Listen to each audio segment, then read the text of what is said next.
Kan benar. Nah, berarti Tuhan merencanakan pembunuhan terhadap dirinya. Itu apa namanya? Penyelamatan namanya.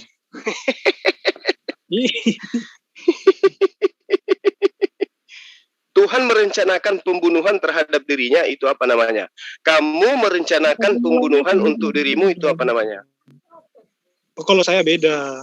Loh, Kalau kok beda misalkan pula? misalkan Kok beda begini, pula? iya beda dong. Kalau misalkan nih sahabat saya mau mendapat celaka dan saya menolong dia, saya salah nggak? Enggak salah, saya berjasa, saya punya hati yang baik, niat yang baik. Kamu menolong orang lain dengan cara membunuh dirimu, itu baik. Itu pun Tuhan, tidak ada cara lain untuk dia dapat menyelamatkan manusia. Makanya dia datang untuk saya tanya, kamu menyelamatkan orang dengan cara kamu bunuh dirimu, itu baik menurutmu?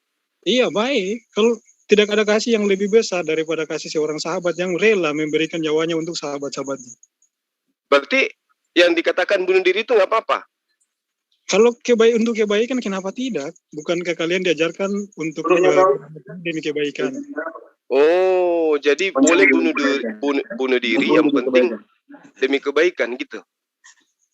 Ya kalau konteksnya kebaikan, misalkan untuk menyelamatkan, untuk ini ya pasti baik dong. Kira-kira kalau Bang Suma melihat teman Bang Suma mau dapat celaka dan Bang Suma lihat aja gitu nggak mau menyelamatkan. Oh, ini lain ceritanya. Ini tentang penyelamatan. Misalkan iya, saya ngerti. Sekarang gini, ada teman saya yang terancam nyawanya. Harus saya selamatkan. Dan apakah hanya satu-satunya jalan saya harus bunuh diri supaya bisa teman saya selamat? Apakah nggak ada cara lain? Iya, kalau misalkan nggak ada cara lain selain dari mati, kira-kira bagaimana Bang Suma? Nah, itu dia. Harus cari yang lain. Nah, bagaimana dengan Tuhan pencipta alam semesta? Misalkan contoh aja nih, kalau nggak ada cara lain, hanya satu-satunya cara. Dan satu-satunya cara itu, yaitu mati. Kira-kira bagaimana? Ya, harus dilihat dulu konteksnya. Dilihat konteksnya dulu. Ya, kalau konteks di dalam penyelamatan. Kalau konteksnya bunuh diri, saya nggak mau. Ya, oke. Itu namanya bodoh. Iya, oke. Berarti kalau misalkan nggak ada, misalkan nggak ada cara lain untuk bisa menyelamatkan, berarti nggak usah dong menyelamatkan dengan cara yang satu itu.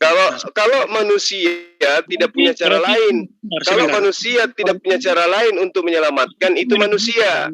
Tapi kalau ada Tuhan yang tidak bisa menyelamatkan manusia selain dengan cara bunuh diri, itu bukan Tuhan.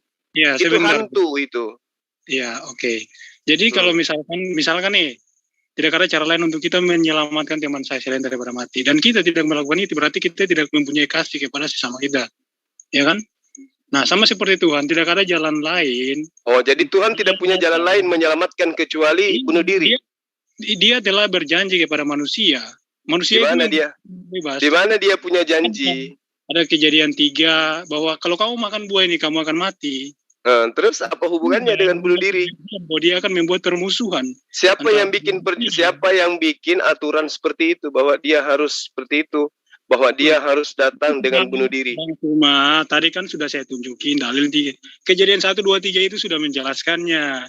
Kejadian 1 berapa?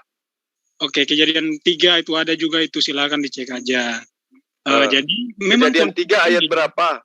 Oke, gini, jadi konsep ini jangan berasumsi dulu. Kejadian 3 ayat berapa? Saya nggak berasumsi. Kalau misalkan kamu kan mengatakan bahwa Tuhan itu tidak berkuasa menyelamatkan kecuali dengan cara bunuh diri.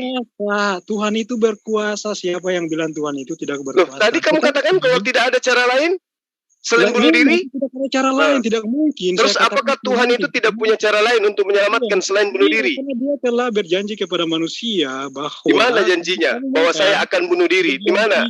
Ayat 3, jika kamu makan kamu akan mati, itu adalah janji. Apa itu? Apa janjinya? Loh. Apa janjinya? Bahwa kamu ketika makan buah ilmu pengetahuan, kamu akan mati hari itu juga. Kenapa bukan Tuhan yang mati, tapi kamu kan? Pengertian mati di dalam kekristenan itu ada luas banget loh. Maksudnya gini, Dari tadi kan kita menjelaskan soal penebusan, kira-kira masuk akal nggak? Makanya saya enggak masuk akal Tuhan menebus dosa dengan cara bunuh diri. Itu ajaran pagan itu.